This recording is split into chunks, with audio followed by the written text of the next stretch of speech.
Selamat siang Bapak Ibu. Saat ini kita akan melaksanakan in-house training dengan pembicaranya Ibu Luciana.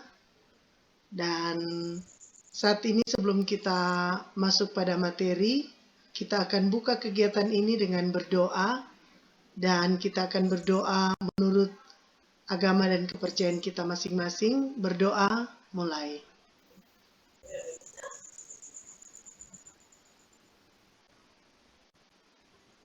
Selesai. Nah, sebelum masuk pada materi, kita akan masuk pada ice breaking terlebih dahulu, agar kita fokus untuk menerima materi. Oke, Bapak Ibu? Oke. Nah, untuk ice breaking kita saat ini, kita akan melakukan tepuk warna.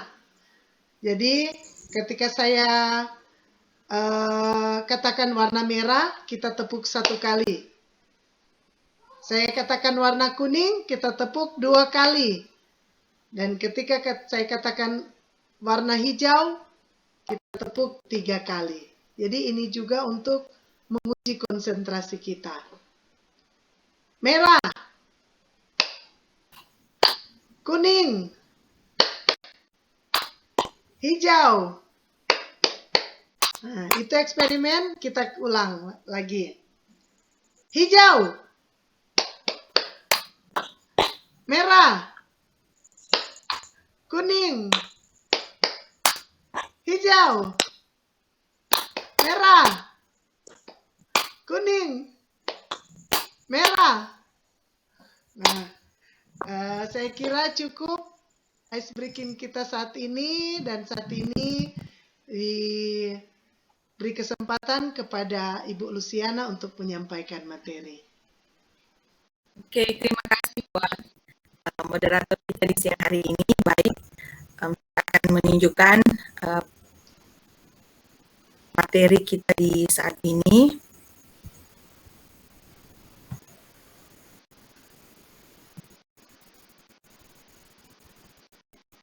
Ya, sudah terlihat Ibu, Bapak? Iya Bu, sudah. Ya, materi kita di siang hari ini tentang modul ajar. Ya, yang pertama-tama kita dihantar pada pengertian dari modul ajar itu sendiri. Modul ajar adalah sejumlah alat atau sarana media, metode, petunjuk, dan pedoman yang dirancang secara sistematis dan menarik. Modul ajar merupakan implementasi dari alur tujuan pembelajaran yang dikembangkan dari capaian pembelajaran dengan profil pelajar Pancasila sebagai sasaran. Modul ajar disusun sesuai dengan fase atau tahap perkembangan peserta didik, dengan mempertimbangkan apa yang akan dipelajari dengan tujuan pembelajaran dan berbasis perkembangan jangka panjang. Ya, dalam komponen modul ajar, terdapat 3 bagian, atau dibagi dalam 3 bagian. Yang pertama, informasi umum, yang kedua, komponen inti, dan yang ketiga, lampiran. Ya, kita masuk pada informasi umum, pada bagian yang pertama.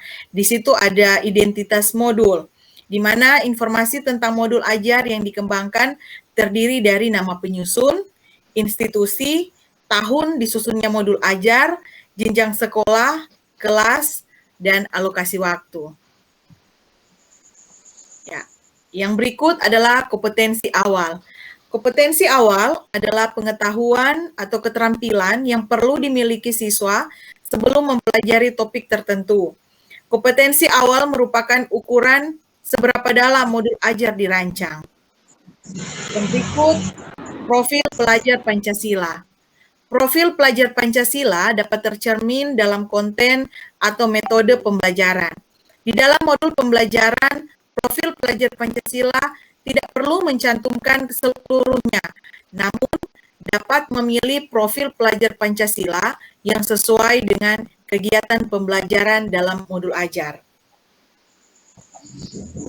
Yang berikut, sarana dan prasarana profil pelajar Pancasila merupakan fasilitas dan bahan yang dibutuhkan untuk menunjang kegiatan pembelajaran. Sarana merujuk pada alat dan bahan yang digunakan, sementara prasarana di dalamnya termasuk materi dan sumber bahan ajar lain yang relevan yang digunakan dalam kegiatan pembelajaran. Pada poin E ada target peserta didik. Nah, peserta didik yang menjadi target yaitu yang pertama peserta didik reguler atau tipikal, yang kedua peserta didik dengan kesulitan belajar, dan yang ketiga adalah peserta didik dengan pencapaian tinggi.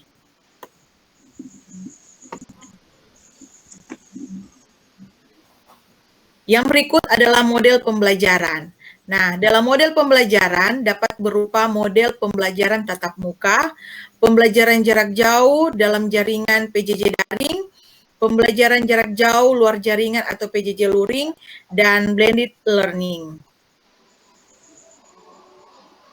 Nah, kita masuk pada bagian yang kedua, yaitu komponen inti, di mana di situ ada tujuan pembelajaran. Nah, tujuan pembelajaran itu sendiri menentukan kegiatan belajar, sumber daya yang digunakan, kesesuaian dengan keberagaman murid, dan metode asesmen yang digunakan.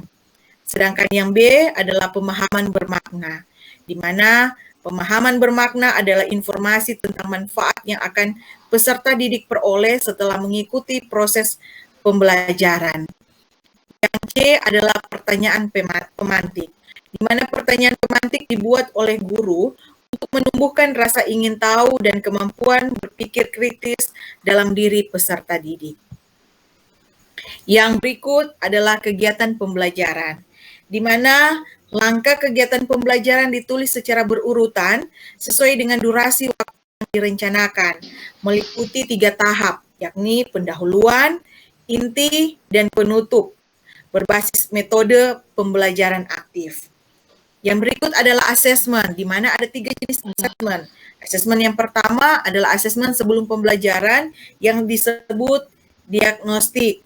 Yang kedua, asesmen selama proses pembelajaran atau yang disebut formatif. Dan yang ketiga adalah asesmen pada akhir proses pembelajaran atau sumatif. Yang berikut, pengayaan dan remedial.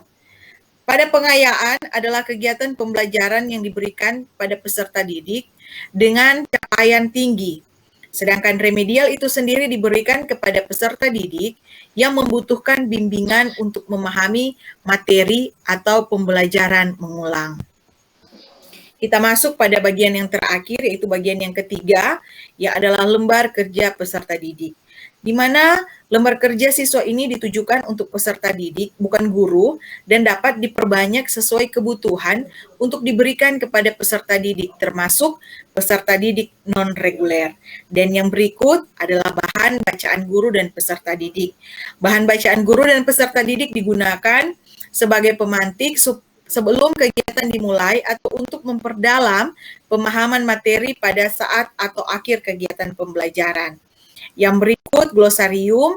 Glosarium adalah merupakan kumpulan istilah-istilah dalam suatu bidang secara alfabetikal yang dilengkapi dengan definisi dan artinya. Dan yang terakhir adalah daftar pustaka, di mana daftar pustaka adalah sumber-sumber referensi yang digunakan dalam pengembangan modul ajar.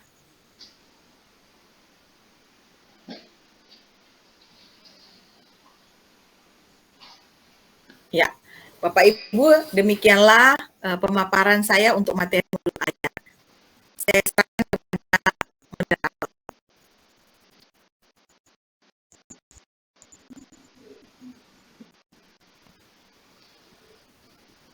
Demikian presentasi dari Ibu Luciana. Dan saat ini kita masuk pada sesi tanya jawab. Bapak Ibu yang ingin bertanya diberi kesempatan. Ibu Catherine. Oh ya, oke, silakan Ibu. Saya mau bertanya, Ibu moderator. Ya, silakan. Yes. Yang saya mau ditanyakan di sini, kepada fasilitator yang sudah menjelaskan tadi. Saya mau tanya yang di bagian di poin E yang sudah dijelaskan tentang target peserta didik. Tolong jelaskan tentang target peserta didik itu. Oke.